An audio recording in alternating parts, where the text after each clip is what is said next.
Good afternoon, good morning, and good evening, everyone, and welcome to today's Modern Sales Pros Masterclass on nailing the handoff. Really excited to have Brett here with us today from the team at Meta CX. Brett, you're a first-time panelist joining Modern Sales Pros, I and we am. have we Thank have you, a we Roger. have a little bit of a tradition here where all first-time panelists have to tell us a little bit about a hobby that they've developed or a skill that they've refined since the start of the pandemic. Okay, since the start of the pandemic, No I'd say that pressure. the one that I have been working on the most, and this is going to give away something about where I'm located, is being able to do backyard social distance socializing. So I'm in Asheville, North Carolina. So I'm in the mountains of North Carolina, and I bought one of those projector screens. You know, the HD. You know, whatever the one that was on Amazon that said it was the good one. And I will say they have improved dramatically. And then I bought this big screen. I think it's probably like 12 feet diagonal. And I have it set up in the yard, and I put a nice big vintage boombox, which I have a few of. And so I set that up, and then I've got like good audio, and so we can do movies, virtual concerts, that sort of thing. That's pretty exciting stuff. Yeah, that's a first too for MSP. But part of the fun of this is we get to learn what folks are doing in different parts of the country to stay occupied and to stay safe here. Yeah. We're Okay. gonna give Absolutely. We're going to give folks just another minute or so to get in and get settled, grab that last cup of coffee, cocktail, or beverage. And for those of you that are just hopping in, we're just got a quick poll running right now. This is going to help Brett and I understand just a little bit more about y'all who are in the room. Thank you everyone who submitted questions during the registration process, but this is going to help us actually tailor the programming a little bit to those of you who've made it here live today. And this is a real simple question. Self-assess. How do you feel about your org's current handoff process? Are you nailing it and you're like an expert and you're here to correct Brett? Does Oh, it need some work? And that's why you're here and you're like, hey, I want to learn more about how to do this. Or for those of you who are like, where do I start? You've come to the right place. So let's go ahead and get started here. I know a few more folks are going to trickle in. So thank you all so much for taking some time out of your day to join today's Modern Sales Pros Masterclass on world-class handoffs or nailing the handoff. Brett, if you advance the slide, please. got it. For those of you who don't know, Modern Sales Pros is the world's largest community for revenue leaders in sales management, sales and revenue operations, sales enablement, sales engineering, and the related supporting disciplines. Our mission is to create an environment where our 20,000 and growing community members can answer questions they'd otherwise struggle to solve on their own. We do that through very robust online discussions in our message board, and also by bringing amazing panelists and amazing topics like Brett and like the world-class or nailing the handoff discussion we're going to have here today to our community. One of the great parts about it, anytime that you bring a question forward, you're getting perspective from not just one or two organizations, but everything that you see listed there. In addition, our community has members from about 6,000 of the best orgs in the world.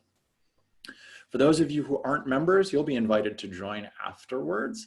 And we really look forward to having your contributions to the community. But enough about us. I'm going to hand it off to Brett to say a few words about today's sponsor, Meta CX. Without them, this content and programming wouldn't be possible. Brett? All right. So I'm Brett Crosley. I am the VP of Customer Success and Services at Meta CX, and we build a platform for helping companies sell on outcomes. And then I think we say renew on proof, but it's really renewing on proof that you actually did the outcomes that you were, or that you met the outcomes that you promised to your customers. Prior to working with Meta CX, I've had a number of roles. I think I've been involved in exclusively startups, except for the times when my startups were, or places that I was at, were acquired by larger companies. So I've got a year at IBM on my tenure, and a few other large companies, mostly with startups. And I've worked in engineering and product marketing, product management, and then business development. So kind of worn a lot of different hats over the years. Awesome. Well, this is a really interdisciplinary challenge that organizations face, and we're excited to have Brett with us here to share his perspective on how to nail the handoff process. Just a few housekeeping notes for those of you here in attendance today. A couple things. We're going to wrap this poll up in about 30 seconds, so make sure that you submit your answer there. Second, and most importantly, please do use the question and answer panel. That's going to help Brett and I really answer the questions that you have. We've got some slideware to go through. We've got the registration questions, but anything that's really burning, go ahead and put that in the question and answer panel. Also, the first question that's going to be asked, I'll save whoever's curious the time. This session is being recorded. It will be made available to everybody probably about 24 hours afterwards. You'll see this up on the YouTube channel, and you'll also see this on the Modern Sales Pros previous events page. So with that, enough about me and enough from me. I'm going to hand it over to Brett to take us through nailing the handoff. Brett, take it away. Okay, well, first slide's easy enough. So the reason that you need to nail the handoff, and I think this is probably clear to just about anybody on this call, is that it is a place that is fraught with peril, right?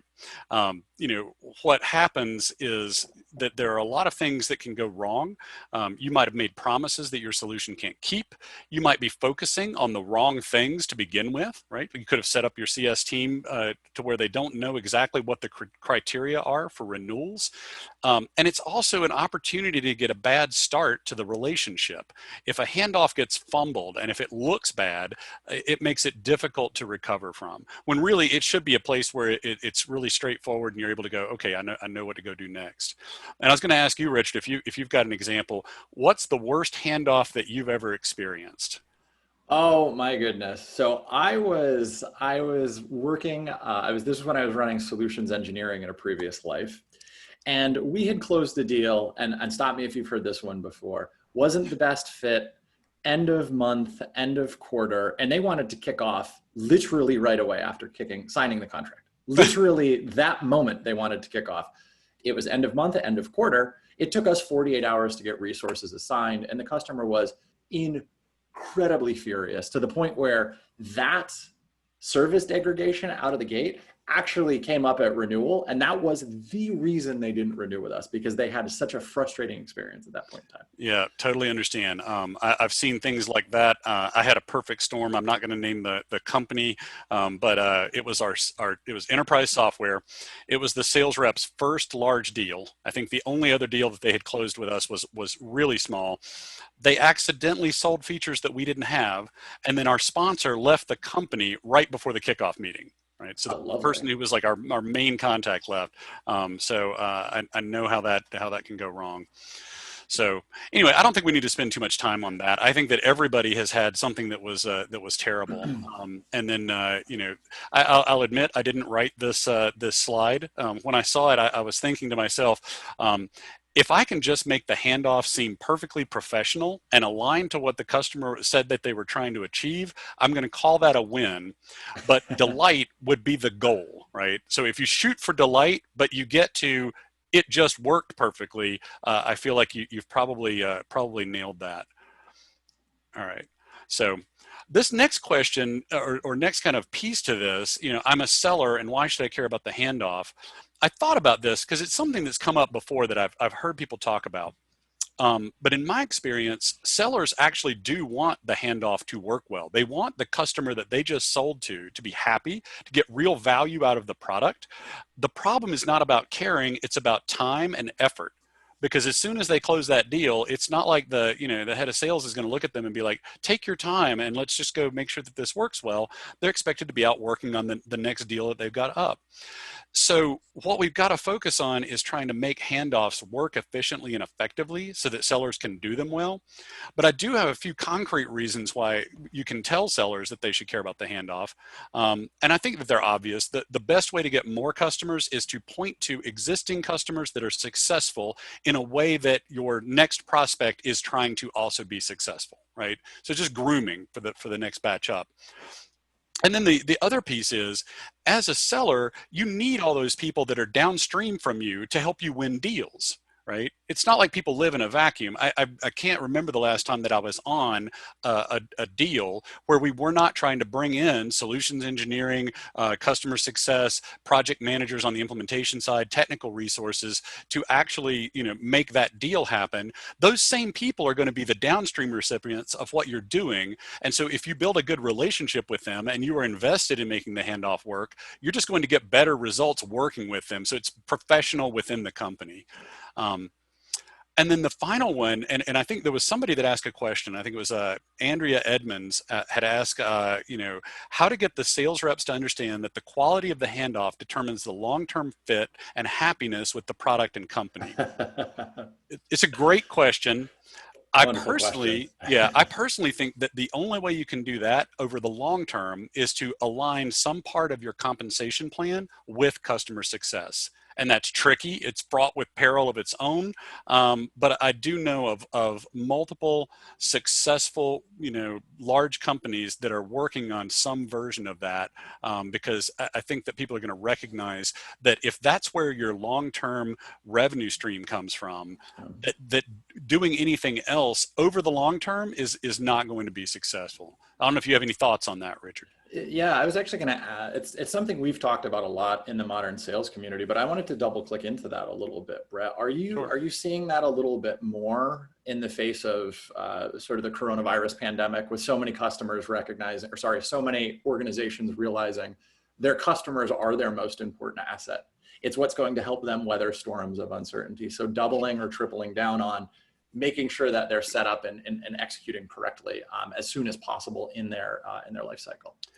Yeah, I think COVID might accelerate it, but I think what we're seeing is something that was a trend from before. So, I mean, if you think about it, if you go back far enough, you've got software sales going on without a chief revenue officer, right? I mean, you've got a world before you had a CS functionality defined. Right. And so if you're looking at what happened, you ended up with a CRO because you realized that everybody wants recurring revenue, but like that's your goal, right? Is to get people in, make them happy, land and expand, all of those things, right? So over time, I think you're just going to see more people move towards some kind of compensation for their sellers that is related to, if not the customer's outcomes, then at least the fact that they are renewing. And what I would say is ultimately to get them to continue to renew, what you're having to do is to make sure that the outcome you sold them on is the thing that was your renewal criteria and that it's matched up well and you have the capability to deliver on that. So yes, I'd say COVID probably accelerates it, but I think that it was going to probably happen at some point anyway. And I'm going to ask you a cynical question about this too. When I think of the CRO role, I think it's a place that we created because VPs of sales needed somewhere to go. And I think and I think historically, if you look at the background of the lion's share of CROs that we see, especially in high growth SaaS organizations, it's almost always a guy who was a VP of sales who needed to get promoted. Do you see that changing and having more folks coming with a stronger customer success background or account management background into a chief revenue officer role as we kind of focus more on that part of the outcome versus just the new business, new logo side?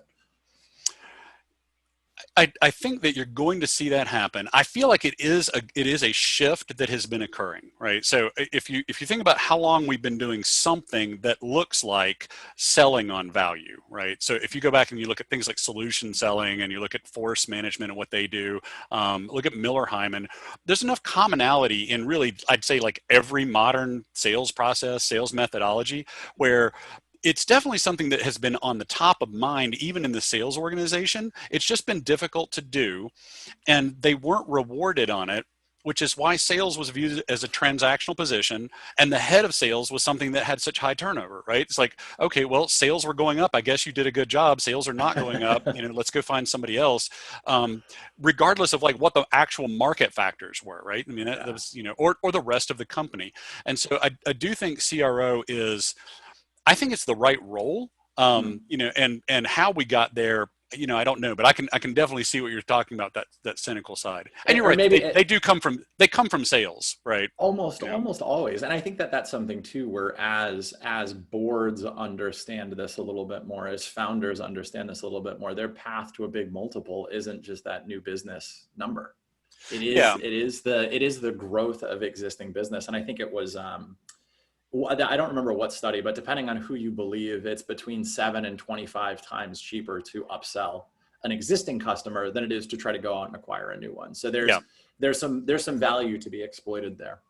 Yeah, and you've got examples of that in the world today, right? People that just do a superior job of it. If you look at IBM, if you look at Microsoft, if you look at some of these established companies, they've invested so heavily in that because they figured that out, right? They're like, oh, if we can get in, if we do a good job, we can prove what we're doing, then we can expand within that company. So yeah, I think and the other thing is where you are on the maturity curve is going to dictate how much you really care about renewals, right? As you get more customers, renewals just become critical, right? Absolutely. And that's one thing Yep. I want to mention as we jump into some of the tactical things that we'll get into nailing the handoff here. Appreciate all that context, Brett. There were a lot of amazing questions that came in during registration. Some of these questions were very, very specific and would require a very thorough understanding of the person asking's business or otherwise. When Brett was working on this programming, we're going to go through what we would consider some really, really strong first principles and in ways for you to think. But this is by no means an incredibly granular, tactical, prescriptive, do this one thing and you'll nail the handoff process. Yeah, not in the time we've got. Right. This is as much about everybody on this call. And I think the majority of the respondents to our survey said like, I need help, or I haven't even started yet. This is going to be the questions and the things to think about for yourself, but your application for your business may be different than what Brett and I have experienced or seen in our professional careers. And or it may even be counterintuitive to some of the things that you're doing today. So please do keep that in mind as we go through the rest of our programming here today. Yep, absolutely. All right, so nail the handoff in 5 easy steps. This is like a BuzzFeed article. So step 4 is going to surprise you. Shave your head. That's great. Okay, so this one I think is really obvious, but I think if we dig into the details of it a little bit, that it's going to help.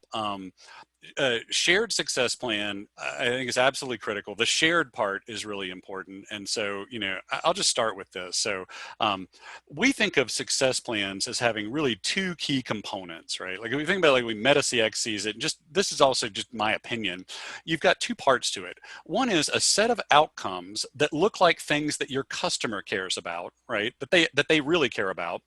And those outcomes include tying back capabilities that you have that actually can meet those, and then hopefully some way to measure the effect of your capability on the business goal or the outcome that the customer cares about. So that's one part. And then the next is a way to have a high level view of what's going to happen next, where that can include, things that are going to happen like immediately. We're going to assign a team, we're going to do a kickoff, and then things are going to happen in the next 90 or 180 days, right? So if you take that first one, customer outcomes, I had a note in here. I'm trying to look back at some of these other things people had. So, Kanwar Saluja, and if I messed up that name, I'm very sorry. Customer requirements and success criteria from the sales team. That's what it said. And I think what he means is how do you move those things forward, right?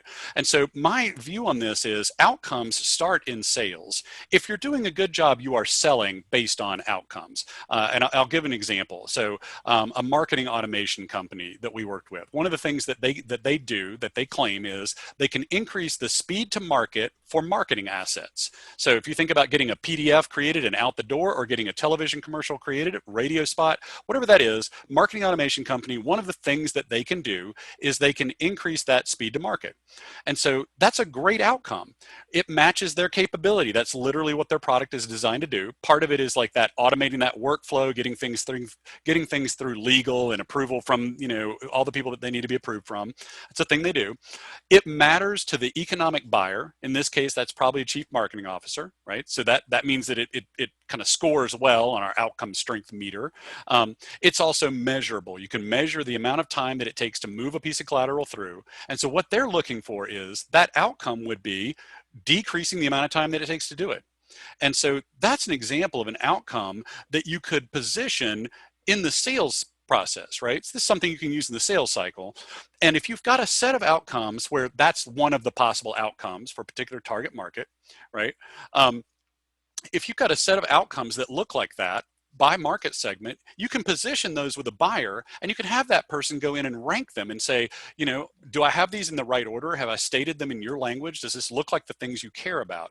And so by having those outcomes defined during the sales cycle, when it's time for the handoff, you already know what your renewal criteria look like, and you also know where to focus and spend your time, because you've put those things in order and you've said, oh, in this case, cycle time is really important, more important than, say, some other thing about like document quality, or, is it meeting legal requirements, et cetera. I think the best analogy that we've had on this that's come up, we had on one of the VPs of sales from SalesLoft, and she mentioned that the renewal is like reviewing your report card with your parents, and grading starts at discovery. The very first discovery call is when folks start to figure out what they need to do to be successful. And if your organization understands that very, very well, it's actually very easy to do well on your report card. But if you're measuring completely different things, you're completely disconnected. And I think, just back to what we had said at the beginning, folks, to pull out some first principles here, that shared success plan is kind of starting backwards from the value that the customer is going to receive from purchase, not your, that you've signed on the dotted line or the go live date or anything like that. It really is from the value that the customer will get from it. And it's something that should be measurable, and to Brett's point, also pretty unambiguous. Like, are the assets getting out the door faster if I'm a marketing automation? Yeah, absolutely. I'm going to take 2 seconds. I have to close my door. It's a COVID situation. I have a beagle downstairs barking very loudly. Excellent. All right, Brett. That is, I think, our first dog interruption on MSP. We've had children, but not yet. Right. I was telling the audience, Brett, that was our first dog interruption on MSP. Goodness. Yes. But it's all right. We've had children before too. Okay. Yep. Dog happens. Yeah, so the idea is that you can do that. Now, I will address another question. This was from Alice Change, and it was, reps are already spending a lot of time on admin work, and so they're going to have resistance to this and lack of incentive to help with the handoff.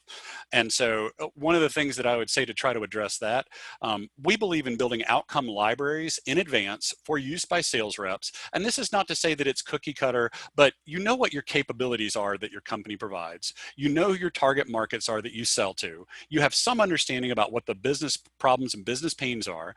This is actually a thing that we lead for most of our customers, is a full-on workshop and implementation stream where we build out that outcome library so that sellers have something to start with. And after that initial conversation, they can go back, look at their notes, and they're like, okay, this looks like what they said. I can put this in the right language, put it in order, and share it with the buyer in advance. And so the idea is not trying to get sellers to think in terms of outcomes just on the fly, trying to rewrite the capabilities of their products, because that's not a natural way that a lot of people think. But the idea of building out that outcome library means that your sellers don't have to spend time working on it. It just becomes a natural piece. And I think for most businesses out there, there's really only 5 or 6 or 7 things that the product can do. And you should know that probably by persona anyways. Certainly. Yeah. Tying it back to persona, you've got at least 2 you're dealing with. Most people cannot get to the person that writes a check on their first call, right?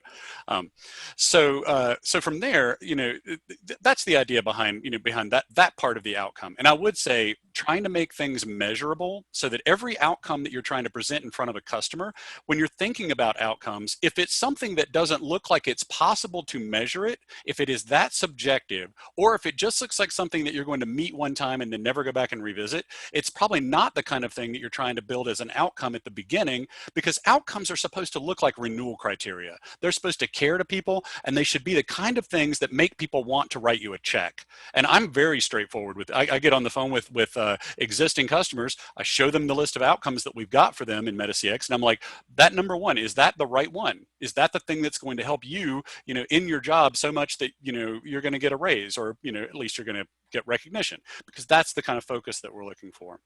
I love that discovery question. How do we get you promoted, Brett? What do we have to do? Exactly. And I talk about, I try to be very upfront. I'm like, if we're successful, we've got a case study, and it's something that's going to make you look good with your peers. So the second component of those success plans is just a view on what happens next. And so, like I said, I think of what happens next. These are going to look like some kind of milestone, some kind of thing that is structured out over time. And you could have a set of them that are literal next steps. They cover things like kickoff, implementation plans, adoption plans. And then you can have a set of them that look longer ranged that are like, what are we trying to achieve in the next 90 days to 180 days? When you have the ones that are longer ranged, that's the place where you can try to bring in what look like customer accountability milestones at the same time. And so you can be like, look, you bought this product. We both want you to be successful with it. In the first 90 days, you're going to need to check off that these things are happening and that they get done in order to make sure that it's successful.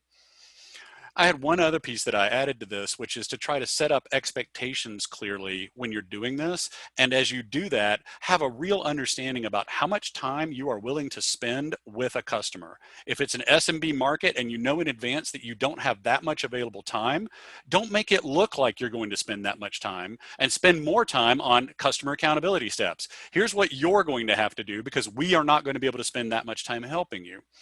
But does that make sense? What I'm describing is like an idea of being realistic, how much time you can spend on any one customer. Yeah, I think that totally makes sense. And that's going to be one of those things to our sort of caveat at the outset for folks in attendance. It's going to be different by organization. It's going to be different by vertical, and it's probably also different by company stage, right? If you're in the early days trying to figure out how and if people will use what you've got, you're going to spend a lot of time with those early folks. Brett, we had a question come in before we move forward here, and this is a live question from Blake Bender.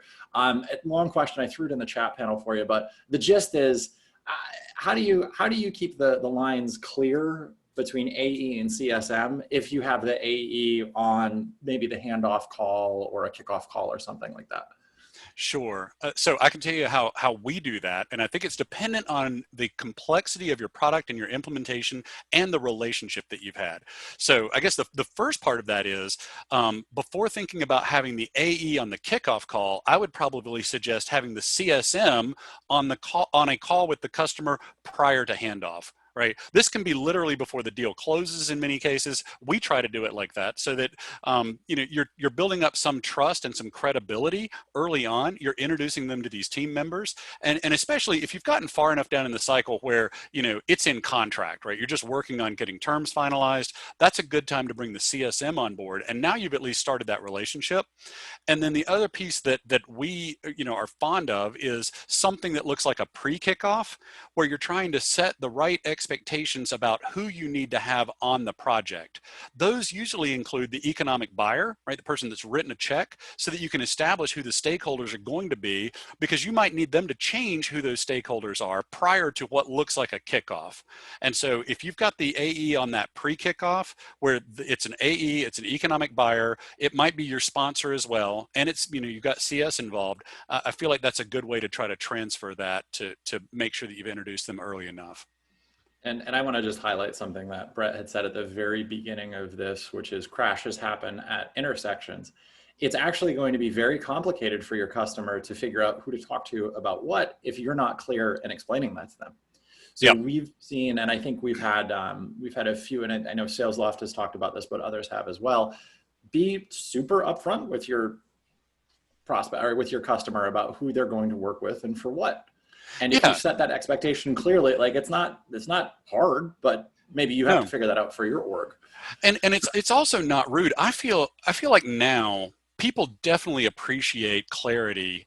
And even to the point of, the sales rep saying, okay, I've been your main contact up until now. I want to formally, pass the baton on, and, at our company, like Lisa, your CSM, that's going to be your main contact from here on out. You can, of course, always call me because I'm, your account manager or your account rep, but, just making that very clear and just saying it in plain English, I think helps a lot. So, and then on the another set, I had a thing up here on clarity. So when you're building out those milestones that you intend, this is the important part. You're building out a lightweight version of a project plan that you intend to share with the customer during the handoff, right? And hopefully before, that shows what implementation is going to look like from a time perspective. The other part of it is how much commitment is going to be required by the customer by role. right? We're going to need this many hours of this person's time. That's what our expectation is. What unknowns have to be worked out before you can give them final dates? It's okay. I always tell people it's fine to tell me that you don't know when a thing will happen, but hopefully you have a process that you can say, I don't know when this is going to be complete, but on this date we will have worked through the process to determine when this will be complete. People appreciate that, right? So just showing them that you have a process to get to final answers for anything you don't have a final answer for on the day you're trying to do a handoff. Does that make sense? No, I think that's great. And I think we could, I feel like the two of us could talk about this for hours at end, but we're almost Okay. halfway to time here, Brett. So we gotta All move on right. a little bit. Okay, all right. Thank you for the warning there. Okay, so I think we brought this one up already Yep. a little bit, right? Introduce CS early with an eye towards internal knowledge transfer. So I'll say something about IKT here, which is a thing that I've thought about a lot, which is there a goal of ever getting to the point to where you don't need to have an internal meeting for IKT? And I've thought about this quite a bit because, there's many companies out there that are working to try to capture and filter all of the interactions that you've had with this customer prior to the deal closing. They're using natural language processing, trying to pull it all together. We have tools to analyze the email, places to put all of the data. I still am coming back to the answer that right now, no, you're going to need to have some kind of an internal meeting. And the key thing that I would say you should be thinking about when you're thinking about internal knowledge transfer is that you're trying to convey the things that are not written down in your other documentation. They're not in a deal sheet, they're not in Salesforce, and they have to do with nuances around relationships. Okay, and I'm looking at Devin Lee's question here. I'm kind of answering it at the same time. This is where you're trying to capture the attitude of individual stakeholders. If you've got somebody on this project that is going to be a problem to deal with, maybe you haven't written that down in your deal brief, right? Maybe you have, maybe you haven't, but this is the point of what you're going to try to do in that internal knowledge transfer that can't be done by just sharing documents about this is what we promised, this is what our delivery plan looks like, this is what the customer's goals are. And so I would say trying to make sure that that gets woven into your IKT and make sure that people understand that's what we're trying to get done here is to do a very thorough, accurate handoff, to the CS and the implementation team so that they understand what they're getting into.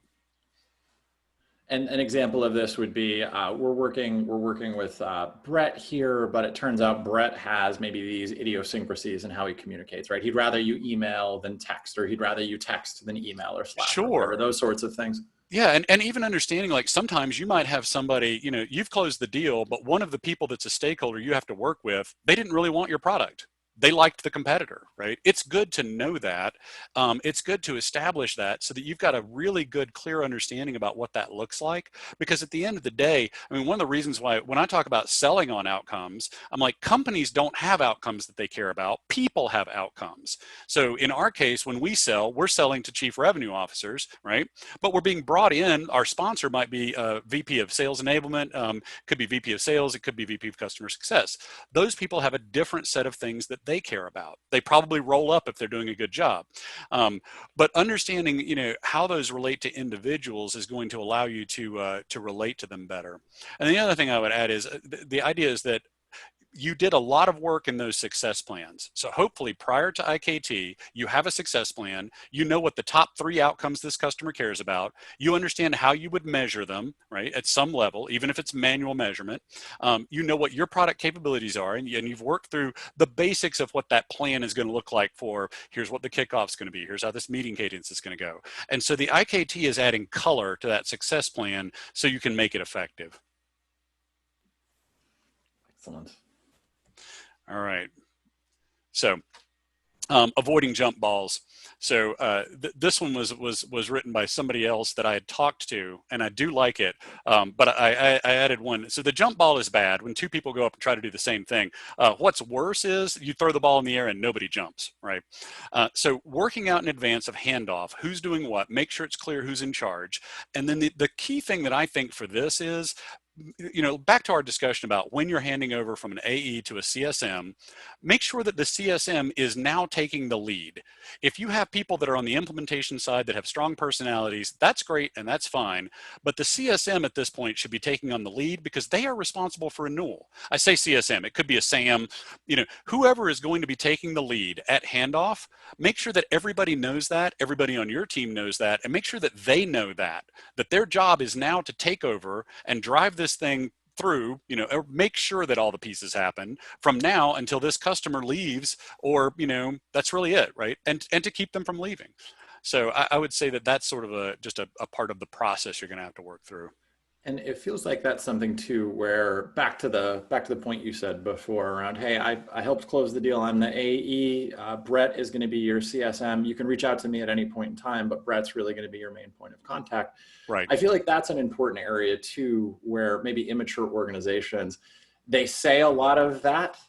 And then Brett, when you call me, I immediately jump and do everything for you and undermine the CSM. I'm sure we've all seen that. Yeah. Well, and the other one that happens is, you also can get in these weird transitional states where you said you were transferring it to a CSM, but really you've transferred it to an implementation manager, right? You've transferred it to somebody that's just like taking care of the nuts and bolts of there's an implementation that has to happen and so forth. And I think it's got to be really clear. The implementation manager or implementation people, the technical people, they don't work for the CSM, but the CSM is in charge of that overall relationship. And so just making sure that you've made that clear inside your company so that it's clear to the customer, I think goes a long way towards that. One of my favorite stories about this involves a cross-country flight and a renewal that went sideways, and it was a complete nightmare because the CSM and the AE both were undermining each other to try to make a renewal happen while I was literally on a plane and couldn't hop on a phone. So very valuable lesson here. Don't let that happen to you. Yes. Yeah, that's not a good way to make that process work. All right, so celebrate the moment, right? One of the things that we talk about is trying to make sure that it's very clear that the handoff has occurred and we're all excited about getting started on making you successful. And so I do this with my own CS team. When talking to people, I'm like, the very first meeting that you have, right? If it's the pre-kickoff and you can do it again for the kickoff, make sure that they understand we're excited to focus on those outcomes that you signed up for. We literally pull them back up. MetaCX houses outcomes. It's easier for us to do that, right? But we pull them back up and we're like, we are excited. We want to make these things happen for you, right? We're trying to help you decrease churn or increase NRR in this one particular way for this one particular segment. So that's what our focus is. Everything else we're going to talk about is us, doing the things to make that happen. That's also the time when we introduce the whole team, right? So we try to make sure that they get to know all of these people. We use an approach called baseball cards. So we've got these little cards that show up. They have pictures of the person, location information, something about their role, so that you know who these people are that are on the team. And I had a thing here from Jill Stover. Said, building strong relationships with newly introduced team members quickly. I think that's key. And so if you have the ability to be like, if you can be celebratory in your handoff, which also means you've got your act together, right? It looks smooth. You've at least written it down. They feel like you've done this before. Then you can take the time to go ahead and introduce all of those people on the team, talk about what they're doing, make it a little more human, kind of like what you did at the beginning of this. I like that, asking a question, what have you polished during COVID? And just remembering these are people, right? I mean, everybody's got a job to do, but you're interfacing with other people on the other end. And so try to make that human, make it something that's fun. And then make sure it's just focused on the outcomes. And that's what we try to use as our centering point. We can go back to those and we can refer to them. We can talk about next we're going to do this. And the reason we're going to do this is we're trying to help you achieve this thing that you want to achieve.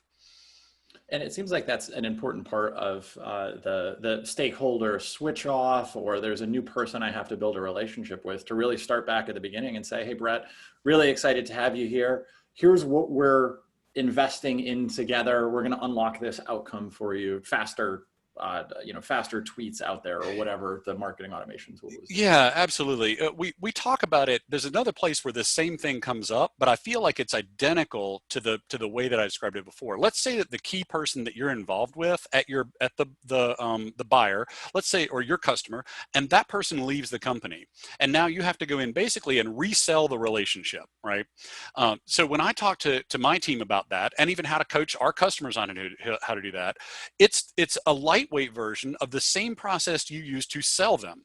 You're bringing back up those outcomes. You're making sure that these still matter, that they're in the right order, that they matter to the person that you're working with. And then you can show them the progress that you have made on those outcomes. So if it's Meta CX and we told you that we're going to help you, increase win rates in a particular market segment by selling on outcomes, we have to be able to pull that up and go, okay, let's talk about it. We've actually made a difference here. Here's what we've done. We started and you told us they were this. Now they're looking like that. So we've made progress and these are where we are in this plan. And so I feel like having all of that structure to begin with is going to make it easier to not just kind of build that relationship to begin with, but resell it if you need to. I think that's a great point. And folks, we've got about 20 minutes left here, and Brett's got a few more slides to go I think through, we're almost done.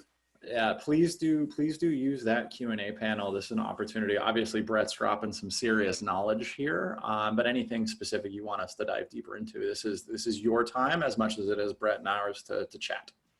Yeah, absolutely. This is the last slide I think that we've got in here. And what I wanted to say about this was, if you do that first part well, if you standardize the ordinary, now you've got the ability to respond to exceptions because you know what to do for the best case scenario. You've got it laid out really well, really thorough, and then it gives you the freedom to deal with exceptions in a better way. And I can describe what we do for our own team, right? We've built out a full-on process. We did it in Lucid Chart, right? Doesn't really matter what you use for something like that. But we built something out that tried to cover everything, going all the way back through sales, going all the way through onboarding and adoption, to cover everything we're going to do, including things we do inside of our tool and things we do outside of our tool. And so by having that, by getting your process fully documented, then you've got a way to describe how you want to change what you're doing. And for people that have not documented that whole process and kind of written it all down, and they're having trouble getting started, what I tell people is just literally document exactly what you are doing today. If you don't like it, if it doesn't make sense, if you're like, okay, well, here we do this dumb thing that we don't like, and over here this is what we do, and sometimes we do this, write it down anyway. It gives you a starting point, and then you've got a way to make this more digestible and go, this area here, this is the part we're having the biggest problem with. Let's just focus on that for now. And so that's kind of my thought around that. And I think that's also, I will also highlight create the space for exceptions. I think sometimes folks can go in the complete opposite direction where they need to systematize every possible variation of the cocktail. And that is also equally not good. Hit the 80% with this, and then you have the room to do what you need and the custom one-off. That is a great point. I'll add this to that.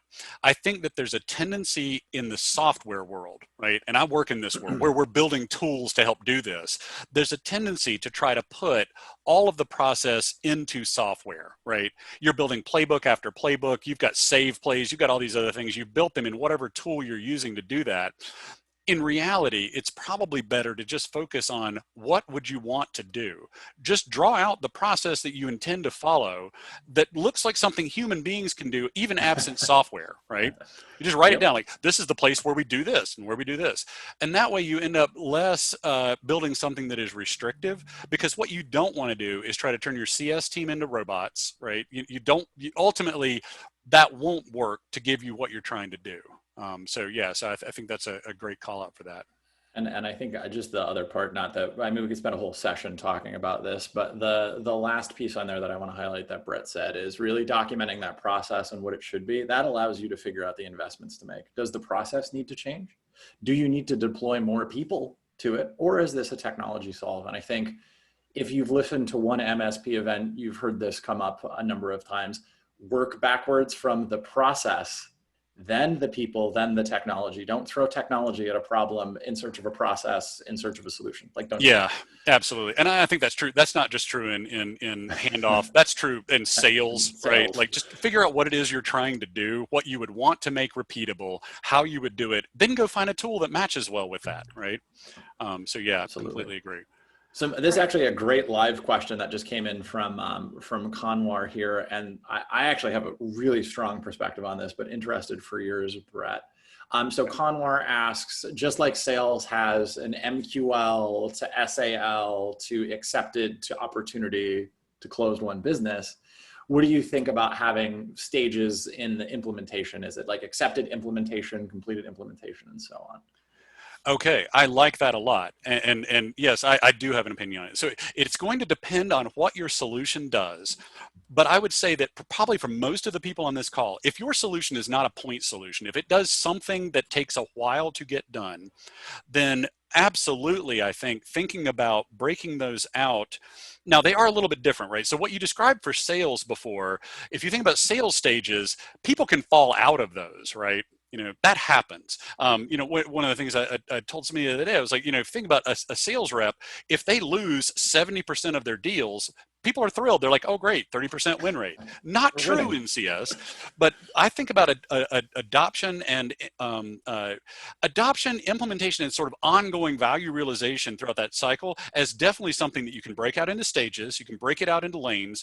And then what you've got to ask yourself is, where is my customer meeting me on their maturity model relative to what I sell?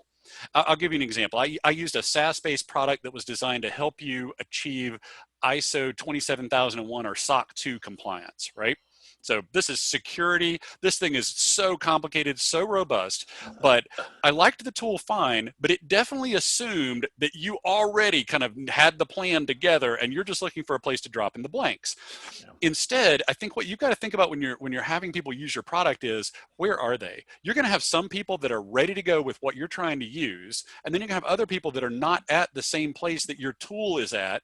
And so thinking about how to match where they are on their maturity curve relative to your product gives you the ability to have more than one way to think about what does the first 90 days look like, what's the second 90 days look like, and try to structure that in ways that make sense. And so, yeah, I'm not sure if I answered the question, but Richard, give me your take on that. Yeah, no, I mean, this is actually something that we did in my past life. So we would track, there was stage, I think 7 was close 1, stage 8 was implementation started, stage 9 was implementation complete, and then stage 10 was live in production.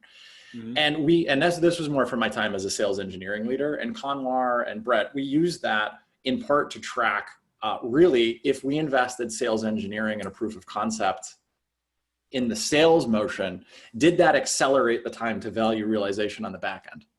Okay, great. So and then we could also look at things like what, you can look at that information by source. Hey, did folks that came inbound from a particular campaign have particularly gnarly deployment and implementations, or were they largely quick? So it is like Salesforce doesn't work well for this. So much of Salesforce is around the concept of close 1 as an opportunity stage. Yeah. We hacked it a little bit, but it was very valuable, at least as a solution. And again, we were selling data platform software, $250K average sale price, 6 to 9 month deployment, probably about the same time to value realization. So it was necessary because I couldn't hire 15 SEs and we couldn't have 15 people on the support for every couple deals that we brought in. So that's how we used it. That interesting hack there. Yeah, no, that's great. And I think when you think about trying to measure time to value realization, I think defining so if you think about when you're coming up with your adoption plan, trying to define success criteria for various stages in your adoption plan, right? Especially if you've got a product that implies that the customer is going to have to change not just what tool they're using, but how they actually are working, right? Which is common now. I mean, a lot of things look like a small business transformation. And so if you have that, the ability to go in and say, okay, for this first group, we're only going to take 5 people and bring them over, or we're only going to focus on 5 accounts and we're going to try to make this change. What does success look like here? Because we may not be taking it all the way through ultimate value realization. We're just looking at, can we hit these leading indicators? That's our goal. And then you're ramping up your, kind of adoption strategy from there. So I think it does depend heavily on what your solution looks like, but yeah, trying to think that through so that you can measure that time seems really important. And I think the other part on that too is it gives you the opportunity to figure out, much like we talked about documenting the process. Maybe there's a holdup somewhere on the deployment that is maybe not obvious when you're really close to it, but taking a step back and looking across all deployments in aggregate and saying, oh wow, the post-purchase security review is hammering us. It's taking a ton of time. How can we get ahead of that, whether in the sales process or whether through deployment of technology or otherwise? Right. We have a few more minutes here, folks. Any other questions, please do put those in the Q&A panel here for Brett.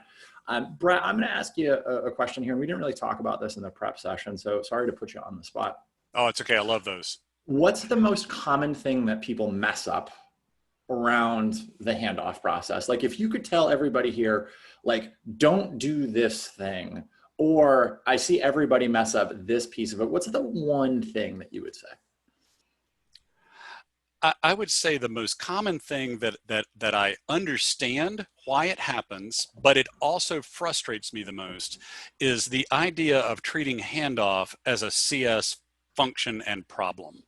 And so if you've got, because we certainly run into this, right, where you have a CS organization that is working to try to reduce churn or increase NRR, whatever they're trying to solve, and they know that handoff is a critical part of it. And then, we're working with them and we're talking about the fact that, you're really, what you're going to need to do is to match up the thing that you sold the customer with what you're trying to deliver. And so having that fear of pushing that back into sales, because either you've got an organizational challenge, right, where you're like, sales is not interested, or they don't even like talking to us, or you've got a concern where you're like, sales is friendly with us, but we can't ask them to do more work. And so we've tried to make that something where, when we show it, the way we try to go around it is I tell people, like, you can sell on outcomes. If you have an outcome library and you make this easy enough for a seller to use, it doesn't look like you're going into Salesforce and asking them to add more data. That's the other thing I ask people is, like, sales reps don't get a lot of value out of Salesforce. Sales management does, the company does, right? CEO does. What we want to do is to make sure that when a sales rep opens up and looks at an outcome library, whether you're using our stuff or not, right? If a sales rep looks at a list of outcomes for a particular market segment you sell into, they should be going, oh, this is great. Thank you. This is like some pre-built positioning. It ties together a problem that our customers have often with, something that we do, and it's ordered by a combination of how well we do that thing and how important the business problem is to the customer. And so, yeah, I would say not getting sales involved and acting like it's something you can just handle in CS. That's hard. It can be done, but it means reselling the engagement, right? You have to get them, you get the customer back on during the kickoff and you're like, okay, I think I understand why you bought this product. Does this look right? It's the age old, the 7 discoveries of the enterprise sales process, right? Sales engineering asks the same discovery questions, and then CS does, and then implementation does, and then account management does. Right. And it's okay to ask some questions again, but you definitely have to be able to qualify correctly and go, okay, this is what you're trying to achieve. This is your business goal. This is the part of our solution that matches to that. We're focused in on the right places. So yeah, I'd say that's probably a big one. Awesome. Brett, we're almost at time here, and we're done with live questions, and you hit a bunch that we got during registration. Really, really appreciate you taking some time today. I know you're incredibly busy to share your perspective on this. I think this was one of the most illuminating master classes that we've had in a very long time. So thank you for that. Thank you. For folks that are interested, we've done a number of programs with MetaCX, so we can share those with everybody afterwards. And for those of you in the throes of annual planning, as many of you have seen, we do have our annual planning 2021 Vision Week next week. You'll be sent a link to register as part of follow-up. You'll see one in the chat panel here in a second. If you have started annual planning, if you haven't started annual planning, if you want to help, we've got things ranging from how to build territories and comp plans through to how do I identify the next set of emerging leaders on my bench, to a joke writing workshop, and everything in between. If you have any annual planning questions or challenges, you should attend next week and you'll leave better equipped to tackle the challenge in front of you. Brett, on behalf of the 20,000 people in the Modern Sales Pros community, Gina behind the scenes, and all those who joined us live today, I really do want to thank you. Your time is precious, and thank you for sharing that with the community. Oh, yeah, well, thank you very much. I appreciate it too. All right. Awesome. Stay safe, and everybody have a wonderful rest of your day. Take care, y'all.